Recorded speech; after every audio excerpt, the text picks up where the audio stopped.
ધન્ય ધન્ય મમ જીવન થીમ ઉપર આધારિત 4 દિવસીય યુવા શિબિરમાં વડોદરાના 1150થી વધુ યુવાનોએ ભાગ લીધો હતો। 15 મેના રોજ સાંકરીમાં વિદ્વાન અને અનુભવી સંતોના ભાષણોમાં યુવાનોને પ્રાપ્તિ, નિયમ અને ધર્મ, સોશિયલ મીડિયાના ઉપયોગમાં સંયમ અને વિવેક, ભગવાનના સર્વકર્તાત્વને સમજવા અને અન્ય વિષયો પર માર્ગદર્શન આપવામાં આવ્યું। શિબિર થીમને વર્કશોપ, સ્કિટ્સ, વિડીયોઝ, ક્વિઝ અને અન્ય પ્રવૃત્તિઓ દ્વારા વધુ વિસ્તૃત કરવામાં આવી।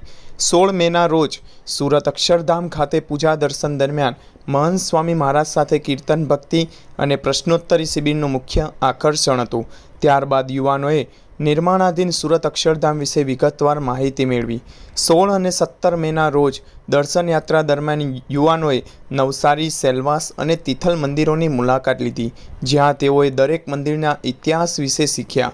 આ શિબિરના પરિણામે યુવાનોએ સોશિયલ મીડિયા પર વિવેક અને સંયમ રાખવા, શુદ્ધ શાકાહારી આહાર જાળવવા, તેમના સાપ્તાહિક સ્થાનિક યુવા સભામાં હાજરી આપવા, દરરોજ સત્સંગ, સાહિત્ય અને અન્ય નિયમ વાંચવાની પ્રતિજ્ઞા લીધી।